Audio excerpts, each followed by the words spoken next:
Grabe team. Gina G.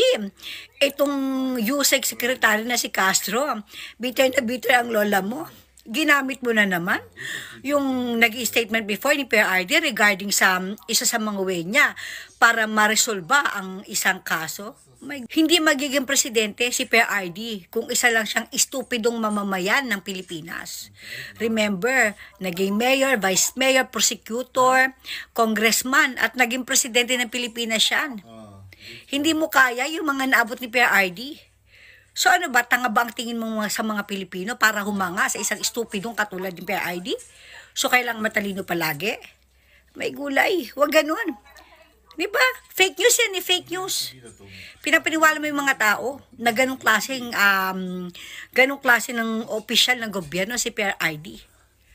Panoorin nyo yung nag-statement ni PRD regarding dyan sa sinasabi ni Claire. No? Wag bitter. Ang unahin mo kaya siguro na banatan is yung sinabi ni PRD na bangag ang amo mo. Yun ang unahin mo.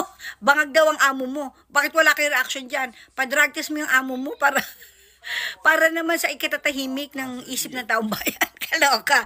Gina G, bitter na bitter. Congratulations, Yusek. Finally, nailabas mo na ang tunay mong kulay. Hindi ka na masyadong mahirapan at saka ang mga ka-clear sa pagsasabing hindi ka bias. Ikaw ay probatas lamang. Finally, pasok ka na sa bahay ni Kuya. Congratulations to you. Ang tindi ng banat ni Madam. Talagang pakitang gilas agad. Nagpa-Jollibee agad. Binanatan agad si PRD. Sa bagay, you are paid. Okay? To destroy the Dutertes. Ayan mga clear. So maliwanag na defender ni Ngagva itong bagong Gina G pero bitter na USEC Secretary Castro.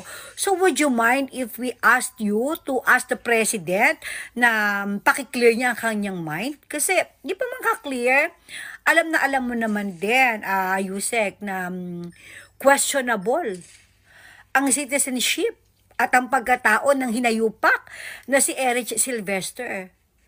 Paano siya nakaupo na DSWD secretary? Tapos, naging congressman na rin siya ngayon. Paanong inalaw siya ng amo mo ngayon yung posisyon na yan sa kabila ng questionable na citizenship ni hinayupak Sylvester Stallone Tulfo. Pakilinaw mo yan. Legal ba yan? Legal? Turuan mo din mag-legal. Kung paano gumawa ng mga legal ang panggulo ng Pilipinas. Okay mga clear? Pakilinaw. Pakiclear. Thank you so much. Oh my gosh, nakakaloka. You know, I love Tito Sen. I love Itbulaga. I love Vic Soto, I love Joey De Leon. Kaya lang kasi Tito Sen, naloloka lang ako doon sa naging speech mo, na sabi mo isusulong mo yung 14th month pay pagka naupo ka o nakabalik ka sa pwesto bilang senador. My God, Tito Sen, kasi ang tagal mo nang naging senador.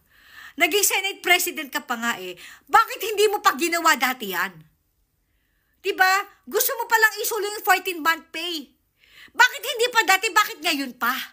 Bakit ngayon lang? Ano ba yan? Campaign promise ba yan, Tito Sen? Para makabalik ka sa pwesto? Budol ba yan? Budol? Oh my God! Na-turn off talaga ako kay Tito Sen, sa totoo lang.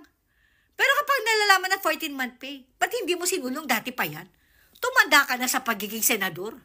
Naging Senate President ka pa nga, my God. Hindi mo yan isinulong. Bakit ngayon? Budol yan, budol?